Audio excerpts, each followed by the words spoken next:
Mambo everyone, and welcome back to another episode of Safari Mack Returns to Africa. I'm Safari Mack, your guide and host, helping you make connections to the wild. Well, ladies and gentlemen, we are still here in the Serengeti National Park, but we're going to get away from the wildebeest herds as they can stretch for 25 miles long and have over 1 million animals, so that we can hang out with the so-called horses of Africa. Meet the zebra, or known by their Latin name of Equus quagga, or even known by their Swahili name of Punda milia. But before we begin, if you're new to my channel, hit the like and subscribe button. Check out my Facebook page for content on conservation.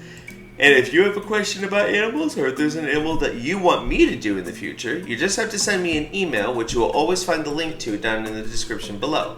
But if you're ready, I'm ready. Let's get started. Now, despite being called the horses of Africa, they're not really related to horses, but instead donkeys. Here's just a little example of how you can see the differences. Now, never mind the height in centimeters. I'm talking about like major differences. As you can see, the horse is a lot taller, has a longer tail, and of course the mane is much more longer. And they've also got this kind of dip for a saddle and also the withers girth. Now the zebra doesn't really have a withers girth and no dip to put a saddle on, because that might be the last thing you ever do. But they have a shorter mane and are shorter in stature and have a bit of a more bad temperament. And we'll get more into that later. But like the horse, the zebra does have somewhat of the same evolutionary history. Starting in North America 55 million years ago, the earliest horses made their way across the world by going from North America into other parts of the world thanks to the Berlin Land Bridge. From there, these old world horses would evolve their own bloodlines in Europe, Asia, and Africa. Now, the zebra itself was said to have diverged from these old world horses roughly around 2 million to 4 million years ago, producing these three specific kinds, which include the plain zebra, the mountain zebra, and the Grevy's zebra. But for today's episode, we're focusing on the plains zebra, where there are many different kinds of subspecies, from the Grant zebra, which is actually the most numerous in the Serengeti, Burchell's zebra, even a maneless zebra. But like I said, we're not going to focus on one specific subspecies, but just focus on the plains as a whole. Now, for zebras living on the savannas and open woodlands, they live in small family groups, which can include a single male, the stallion, 2 to 6 females, and their young. For the stallion, he is the father of all the foals. For as long as he remains in charge, the females will accept him as the father of their children. His job is to protect the herd from other threats such as predators like their lions or even hyenas and sometimes leopards, as well as from other male stallions. Because here's a little bit of a harsh truth. When a male takes over the herd, any foal that's born later on that is not from a result of him mating with those females, he will actually kill the foals. I know it's a harsh truth, but the thing is, kind of like lions, males do not like competition of other offspring that's not his own. He will kill any form of offspring that's not his to increase his chances that his own offspring will survive in the future. But now, of course, he'll also have to get past the dominant female. Now, the male, of course, is in charge of breeding and keeping the herd safe, as well as leading them.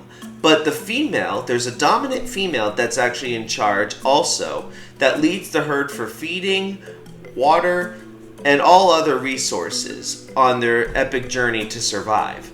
Now, generally, after a 12 months to 13 month gestation period, the female that's pregnant will actually leave the herd to go and give birth quietly. She'll deliver one foal, though twins are incredibly rare. And while they're away, mom has to make sure that the baby smells her and sees her stripe pattern, because thanks to their own unique kind of smell and their own unique stripe pattern, because as we know, no two zebras have the same pattern of stripes, this will help the foal actually recognize its mother among thousands of other zebras. Can you imagine being able to pinpoint exactly someone in a crowd of over 1,000? That's a pretty impressive skill and trait that zebras have to do in order to survive in their natural habitat. As for the stallion, as long as he can maintain good strength and keep his own dominance up against other males, he can actually rule over the herd for a number of years. It's thought that it's even longer than a male lion would be able to maintain control of the pride and its territory, which usually is anywhere from 2 to 4. Some zebra stallions have been actually recorded having control of the harem for almost more than 12 years, though that's a bit of a stretch in my opinion. Now, of course, let's go into their diet. Now, I know you're probably thinking, Safari, come on, it's easy enough, right? They eat grass. Well, yes they do, but here's the thing. Zebras are what you would call a pioneer species, meaning they're kind of like the first to arrive somewhat in an area and make changes that can benefit others. So, for example, let me talk about the migration and I'm talking about the same migration that goes on in the Serengeti with the wildebeest herds. See, the zebras are often said to cross the river crossover first, because they eat these tall, dry, coarse grass that other herbivores can't really eat too well. And as a result, because they're clearing away some of that tall grass, they're letting the other herbivores, like the wildebeest, come in to take over the medium portion of the tall grass, which they're able to digest better. And then finally, the gazelles are able to get all the way down to the ground, kind of acting like the efficient lawnmowers, or in a way like how goats will eat all the way to the ground, or even sheep will do that. So thus, all is connected. But zebras aren't just grazers. If food is hard to find, they'll also feed on shrubs, leaves, bark, and of course they have to have their intake of water as much as possible. They can't really survive long.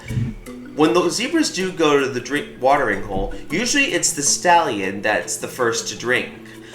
He drinks first, and then as the others start to follow, one member of the herd will maintain guard while the rest drink. And then so on and so forth afterwards, that one of the zebras will take over. The slightest movement or sound near the water hole will immediately cause the zebras to run, just like that. Now we finish up with today's part 1 episode with their influence in human culture. Now, when the early European explorers first came to the New World, at first they brought their horses with them, but unfortunately they died due to disease. And so they looked to a new source. They tried to domesticate zebras into pulling stagecoaches, plows, even riding them. But it really didn't work out too well. And though attempts are still being tried, it just doesn't work. See, the horses of Africa may appear to be placid, but they have never been fully domesticated by humans. They just can't. They really have a bad temperament. I mean, they will bite. They will kick. Even people that are trying, they have to wear a lot of special protective equipment to prevent being bitten by these animals. But of course, never mind that. Let's talk about their origin story in African cultures. It was thought that a baboon and a pure white zebra fought over a water hole, and that the baboon had pushed the zebra into a fire where from it emerged its stripes. And that explains the zebra stripes as well as the bare baboon patch. But that's it for today's episode. But until next week with part 2, until then, this is Safari Mack, and I'll see you all out there.